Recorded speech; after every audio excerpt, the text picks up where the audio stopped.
Buen día, mi nombre es Olga Lucía Esteves. Envío un saludo cordial a los asistentes y organizadores del Congreso Internacional de Ciencias Sociales y a la comunidad académica de la Universidad Santo Tomás. La presente ponencia hace parte de los resultados de una investigación más amplia enfocada en el análisis de los desafíos de la construcción de la paz en Colombia, que me encuentro desarrollando de manera conjunta con el profesor David Serra. El objetivo de esta investigación es analizar la complejidad del conflicto armado colombiano y los desafíos de la construcción de la paz.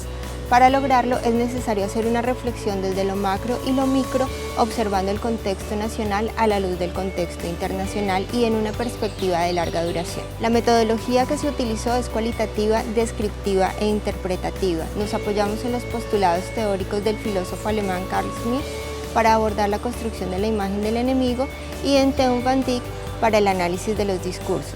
Primero, se presenta un contexto histórico del conflicto armado y de la situación actual. Luego, nos enfocamos en el análisis de la influencia de Estados Unidos para combatir al enemigo interno y en el papel de los medios de comunicación en la creación de la opinión pública.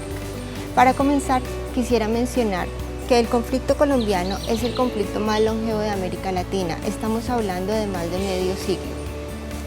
Es un conflicto que ha cobrado más de 8 millones de víctimas en un país en el que el número de habitantes no supera los 50 millones. Esto quiere decir que 1 de cada 6 personas ha sido víctima directa de los vejámenes de la guerra. Los delitos que se han cometido han sido, entre otros, masacres, secuestros, desapariciones forzadas y casi 6 millones de desplazamientos. La pregunta que deberíamos hacernos es ¿cómo es posible que se haya llegado hasta este punto? ¿Por qué el conflicto ha producido tantas víctimas y ha durado tanto tiempo? ¿Cuáles son sus causas estructurales? ¿Qué relación tiene el contexto internacional en el desarrollo del conflicto armado colombiano? Si bien Estados Unidos no es un actor directo del conflicto armado, sí ha tenido un rol relevante y cada uno de los gobernantes de Colombia se ha alineado de una u otra manera a la política exterior estadounidense para combatir al enemigo interno. Vale la pena evidenciar cómo no obstante se trata del país con el que Colombia tiene mayores vínculos internacionales. Los estudios que abordan las relaciones entre Colombia y Estados Unidos en una perspectiva histórica de larga duración no son muy abundantes. Lo que queremos analizar es cómo la política de seguridad nacional estadounidense encontró en Colombia un terreno fértil que logró influir en la forma de combatir al enemigo interno, primero con la guerra anticomunista y posteriormente con la guerra antidrogas y antiterrorista.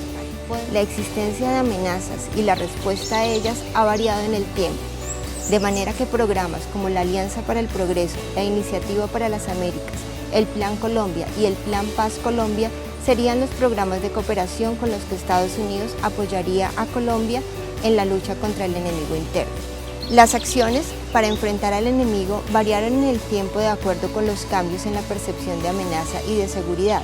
Esta percepción será influenciada a su vez por la definición de la relación amigo-enemigo del contexto internacional. Primero, por el contexto geopolítico de la Guerra Fría, en el que el enemigo es el comunismo, y posteriormente por el contexto de la Guerra Mundial contra la amenaza de las drogas ilícitas y el terrorismo, en el que el enemigo se torna difuso.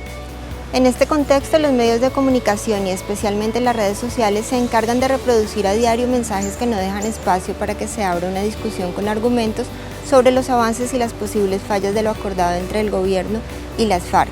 Apelar a la emoción, tergiversando la historia del conflicto, es una estrategia discursiva que impide que el país se acerque a la reconciliación. Colombia necesita construir el país que nos ha construido por causa de la guerra, y es necesario comprender que tanto a nivel social, político y económico los problemas son profundos. Debemos conocer el conflicto a través de la historia y para comprender la complejidad del mismo y los desafíos de la construcción de la paz resulta necesario tener en cuenta la historia de larga duración. El reto entonces es afrontar la posibilidad de solucionar los conflictos sin armas y que Colombia pueda realmente llegar a la reconciliación, a la superación del conflicto y a la reconstrucción del tejido social. Universidad Santo Tomás, institución sujeta a inspección y vigilancia por el Ministerio de Educación Nacional.